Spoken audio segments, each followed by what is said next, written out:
Terima kasih untuk lawatan-Mu ya Tuhan di pagi hari ini.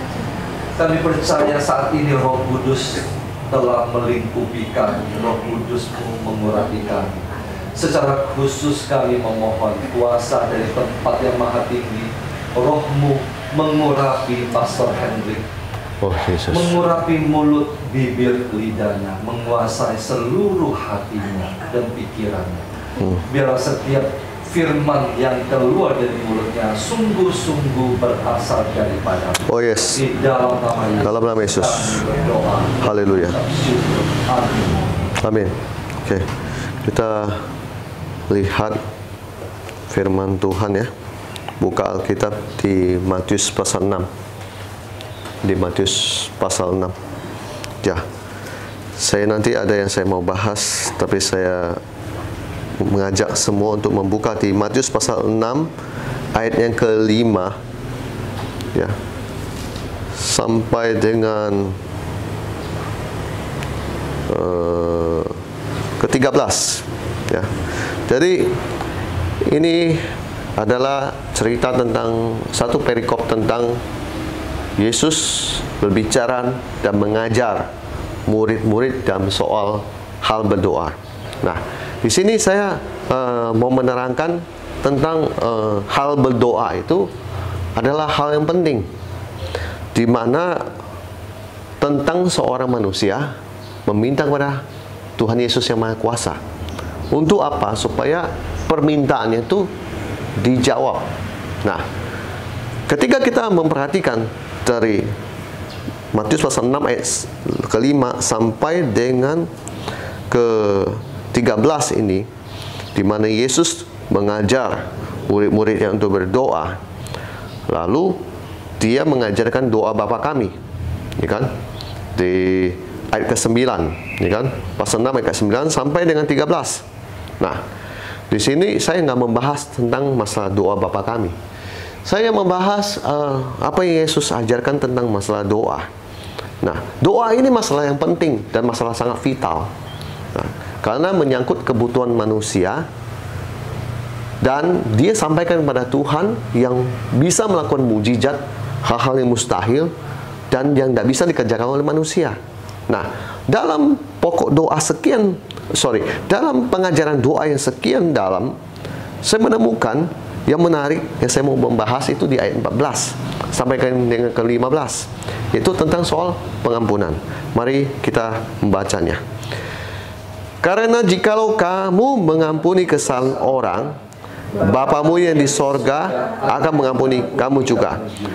Tetapi jikalau kamu tidak mengampuni orang, Bapamu juga tidak akan mengampuni kesalahanmu.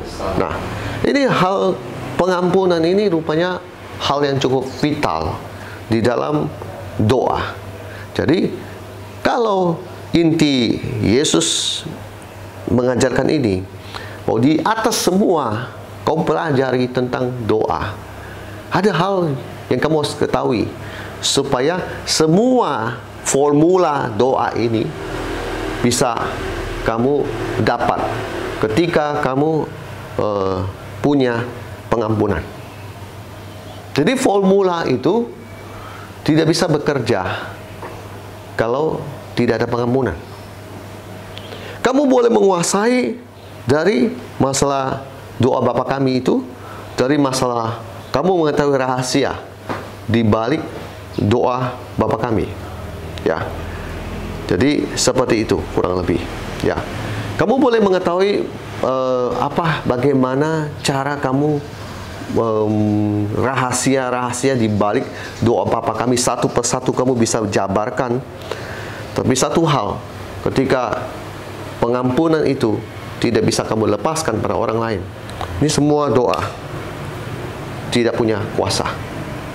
Nah, di mana juga saya melihat bahwa Yesus juga setelah dia bilang, berikan kepada kami makanan kami hari ini secukupnya, baru dia masuk lagi, dan ampunilah kesalahan kami, akan kesalahan kami, seperti kami juga mengampuni orang bersalah kepada kami. Berarti Yesus di sini mau bilang, semua orang bisa terlibat dengan masalah hati. Semua orang bisa terlibat dengan masalah kebencian. Semua orang bisa terlibat dengan masalah kekesalan. Tetapi poinnya bukan masalah itu. Poinnya itu, kamu harus bisa mengerti. Endingnya kamu harus mengampuni. Oke? Kamu mau bertengkar sama orang, endingnya kamu harus mengampuni. Endingnya itu harus damai. Endingnya itu kamu harus selesaikan. Gak boleh kamu bikin menggantung. Gak boleh kamu gak berbicara dengan suamimu. Gak boleh dia sana, kamu di sini. Gak boleh. Dan gak boleh kamu dengan saudaramu gak damai. Dan ada satu firman Tuhan bilang, kau sebelum kamu berdoa, kau pergilah berdahulu berdamai dengan saudaramu. Kalau nggak salah di Matius pasal 5. Pergilah berdahulu sebelum kamu mempersembahkan sesuatu di hadapan Tuhan. Berarti Tuhan lebih melihat pengampunanmu ketimbang persembahan. Kenapa Tuhan lebih melihat itu? Karena Tuhan mau kita punya hati beres. Kalau kita punya hati beres, enak. Mau kerja apa? Lega. Mau ngurus rumah tanggamu? Nyaman. Mau kerja? Sukacita. Nah, kembali yang tadi. Saya mempelajari dalam hidup saya ini, kalau ketika saya melepaskan pengampunan, di situ berkat Tuhan curahkan. Saya melepaskan pengampunan, di situ berkat dicurahkan. Oh Pak, susah untuk mengampuni Pak, karena dia sudah menyakiti hati saya, dia sudah melukai saya, dia sudah merusak hidup saya. Oh itu kan katamu. Tetapi Yesus di sini bukan mau bicara apa perasaanmu. Yesus mau bicara tentang bagaimana kau bisa taat sama saya atau tidak. Jadi Yesus di sini lebih memandang kepada ketaatan daripada sakit hatimu. Oh, tidak gampang. Ketika kamu dilukai, dipukul, diapa, dan sebagainya. Di situ Yesus sebenarnya mau memberkati kamu. Tapi Yesus mau melihat sebuah bentuk, apakah kamu mau mengampuni dulu. Kalau kamu mengampuni dulu, berkat itu sudah aku sediakan di sini untuk dicurahkan buat kamu. Karena selama ini masalah hatimu bermasalah, aku susah untuk memberkati kamu. Kamu punya hati masih dongkol, kecewa, marah, apa dan sebagainya. Ada juga kasus-kasus di mana kita bilang, oh saya sudah mengampuni.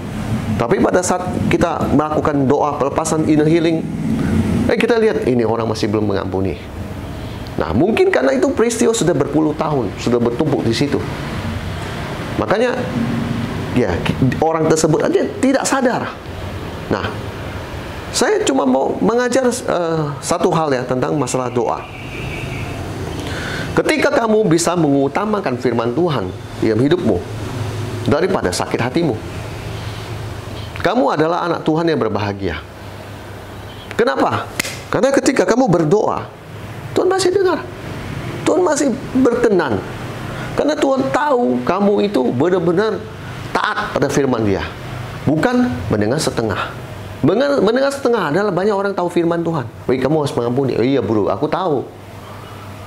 Tapi sakit bro. Oh iya. Kalau kamu demi Yesus, kamu harus bisa pikul salib. Pikul salib tidak enak. Menyangkal diri, oh iya, tidak enak. Menyangkal diri itu berbicara, itu bukan saya, tetapi saya bisa karena ada Yesus. Itu menyangkal diri. Aslinya saya sensitif, Pak, Bu. Tapi karena saya menyangkal diri, saya menjadi ciptaan yang baru.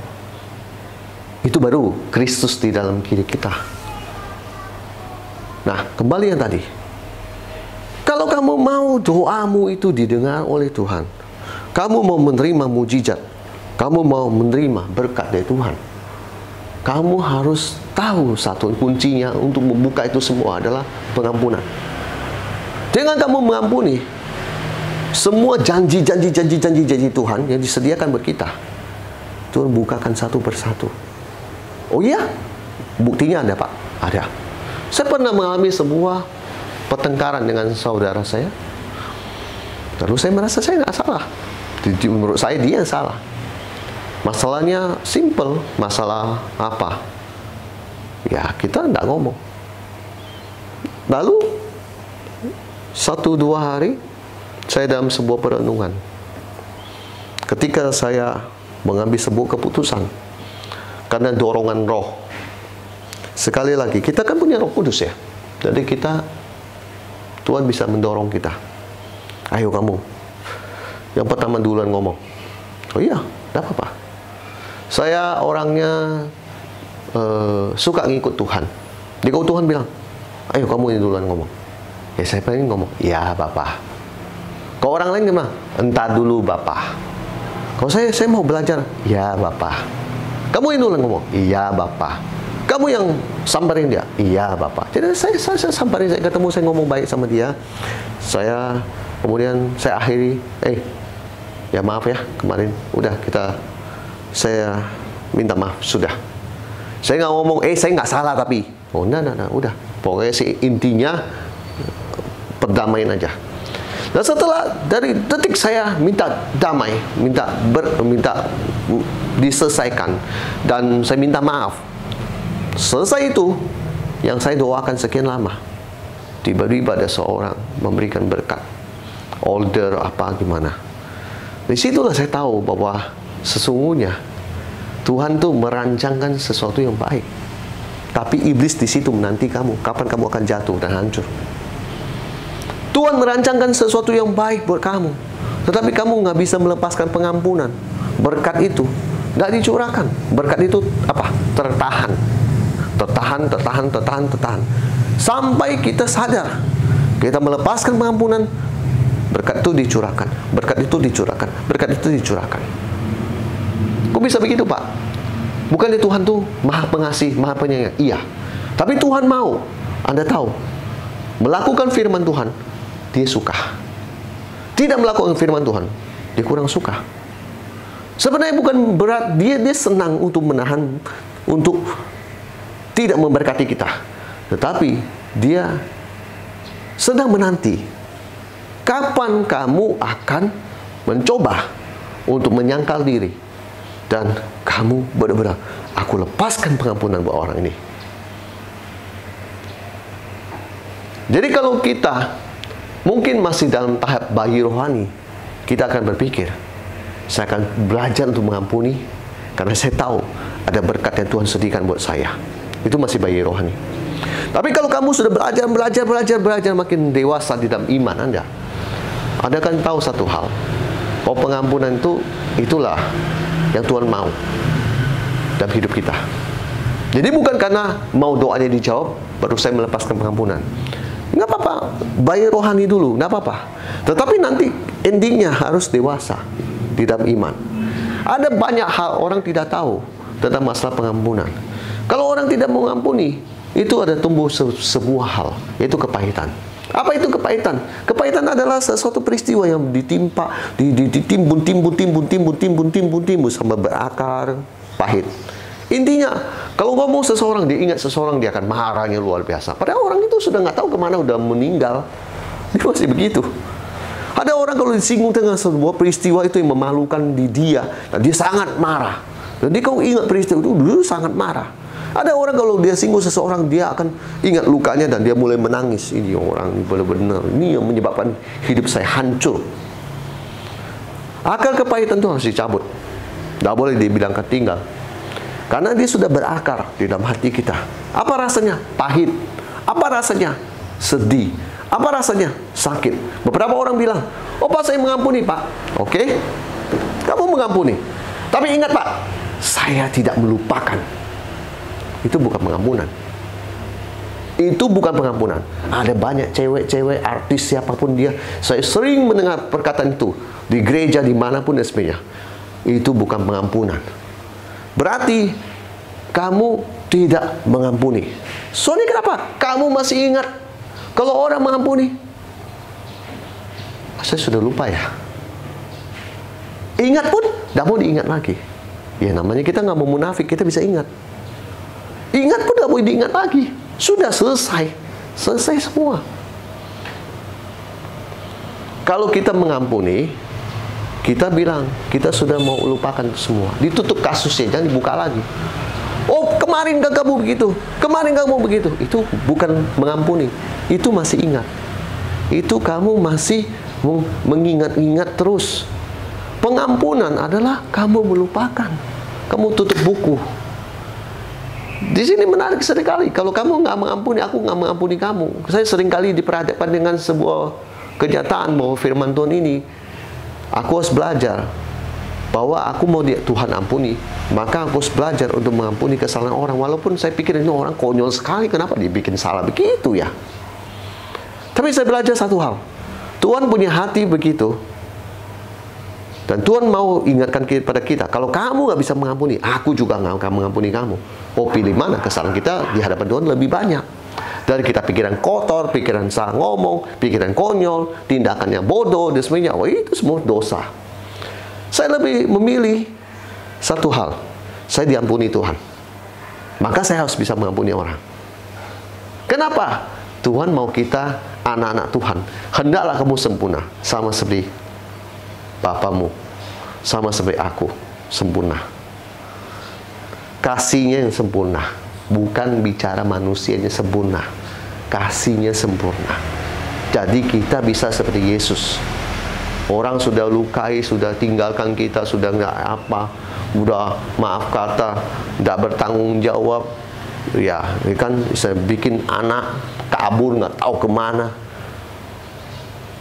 10 tahun kemudian dia datang nongol lagi. Kalau dalam Yesus, saya bisa mengampuni kamu, saya lupakan semua kesalahan kamu. Ya udah, soal mau hidup kembali lagi dengan dia, ya terserah. Itu kan saya bukan mengajarkan untuk benci ya, maaf. Kalau tidak di dalam Tuhan dulu, sekarang sudah dalam Tuhan, ya pilih sekarang yang di dalam Tuhan. Kita juga nggak bodoh membiarkan hidup kita, keluarga kita dirusak sama orang. Satu hal, ketika kamu terus melakukan pengampunan, kasih Bapa akan kamu, matanya akan selalu tertuju pada kamu. Sehingga dia akan memberkati kamu. Tidak akan ada cerita berkat tertahan, berkat tertahan, berkat tertahan. Ada berapa mendoa syafaat kan suka ngomong, wah berkat yang tertahan atau apa, dicurahkan. Tidak perlu doa begitu. Yang perlu adalah kamu jadi pelaku firman. Mengampuni, mengampuni, mengampuni, mengampuni. Maka doa Bapa di surga, doa yang perfect menurut saya. Bapa kami yang ada di surga, dikuduskan namamu. Itu semua itu ada artinya. Saya nggak akan jabarkan di sini. Oh, kamu tahu itu doa Bapa kami, itu doa yang perfect, doa yang luar biasa, di mana Yesus ajarkan sama murid-muridnya. Ada artinya semuanya itu. Nah, doa itu baru bisa diterapkan dalam hidup Anda. Nah, doa itu punya kuasa. Ketika kamu berdoa sama Tuhan, minta sesuatu, Tuhan jawab. Tuhan turunkan, Tuhan nggak akan tahan. Dan kita semua harus ingat, kalau kita bisa disakiti sama orang, besok kita juga bisa menyakiti orang lain tanpa kita sengaja. Jadi Tuhan mengajarkan, udah kamu mengampuni, udah kamu lepaskan pengampunan. Kalau orang lain datang sama kamu minta pengampunan, ini sekarang yang berbeda. Jadi yang tadi orang sakiti kamu, nah sekarang kamu yang nyakiti orang pun, kamu harus cepat berdamai dengan orang. Punya hati, ya cepat berdamai dengan orang. Saya lihat ada pengurus di gereja di mana, di Kalimantan Barat, dimanapun dan sebagainya, ketika bertengkar hebat, tidak mau bicara satu sama lain. Harusnya kamu punya satu sikap. Selesai bertengkar, kita datang minta maaf, berdamai. Kita tunjukkan satu sikap iman kita adalah Kristen orang dewasa, bukan Kristen masih kanak-kanak. Kristen masih kanak-kanak adalah Kristen yang kalau sudah marah, ngambek, nggak mau minta maaf, nggak mau berdamai. Orang sodorin tangan, nggak mau terima. Itu Kristen kanak-kanak. Kita bukan Kristen kanak-kanak.